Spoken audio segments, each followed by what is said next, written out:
नमस्कार, मी आकाश शंकरराव लवटे, तालुका तंत्रज्ञान व्यवस्थापक आत्मा, तालुका मुलचेरा, जिल्हा गडचिरोली। मी दिनांक 25 डिसेंबर ते 26 डिसेंबर 2024 या कालावधीत कृषी तंत्रज्ञान व्यवस्थापन यंत्रणा आत्मा अंतर्गत गडचिरोली जिल्ह्यातील 4 तालुक्यातील 4 शेतकरी उत्पादक कंपनीचे 20 शेतकरी शाश्वत फार्मिंग फाउंडेशन नारायणगाव येथे घेऊन प्रशिक्षणासाठी आलो। हे सर्वचे सर्व शेतकरी डॉक्टर पंजाबराव देशमुख नैसर्गिक शेती मिशन अंतर्गत स्थापन झालेल्या शेतकरी उत्पादक कंपनीचे संचालक आणि सदस्य आहेत। आमच्या जिल्ह्याचे प्रकल्प संचालक माननीय श्री आबासाहेब धापते साहेब, ज्यांचं रिटायरमेंट फक्त आता 2 ते 3 महिन्यावर आलेलं आहे। त्यांनी त्यांच्या या 3-4 वर्षाच्या अनुभवातून असं त्यांना माहीत झालं की गडचिरोली जिल्हा हा बाकी राज्याच्या भागापेक्षा हा 4 पट मागे आहे आणि यांना बरोबरीत आणायचं असलं तर हा जिल्हा 4 पट वेगाने धावला पाहिजे।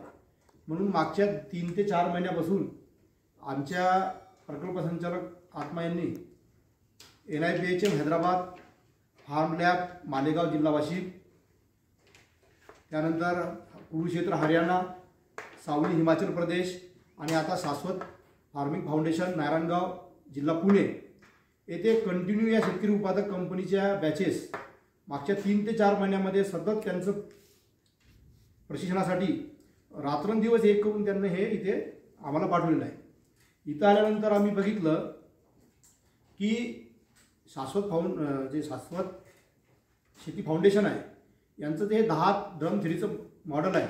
हे मॉडेल जर आम्ही आमच्या याच्यामध्ये जर आम्ही घेतलं, आमच्या शेतकरी उत्पादक कंपनीमार्फत आम्ही जर शेतामध्ये केलं तर आम्हाला रासायनिक कुठल्याही प्रकारची गरज राहणार, रासायनिक खतांची गरज राहणार नाही, रासायनिक कीटकनाशकांची गरज राहणार नाही। आणि आमची जे कमजोरी होती की आमच्याकडे जे आर्थिकदृष्ट्या आमचे शेतकरी मागासलेले ते या मॉडेलमधून ते सहज आपली हे करील। त्यासाठी मी सर्वात अगोदर शाश्वत फार्मिंग फाउंडेशनचे खूप खूप आभार मानतो की त्यांनी इतकं चांगलं मॉडेल खरोखरच, कारण हे त्यांनी एका काळी स्वतःसाठी केलं असणार, पण आज ते इतक्या शेतकऱ्यांचं जीवनमान उंचावील आणि इतक्या शेतकऱ्यांचं पुण्य त्यांना लाभो आणि लाभणारच, हीच देवाकडे हे प्रार्थना करतो। त्यांची पुन्हा एक बार खूप खूप आभार।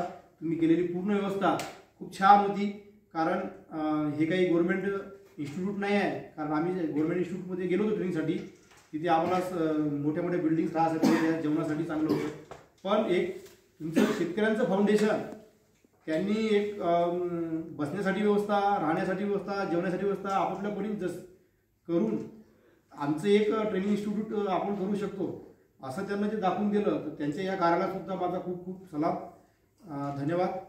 जय हिंद, जय महाराष्ट्र।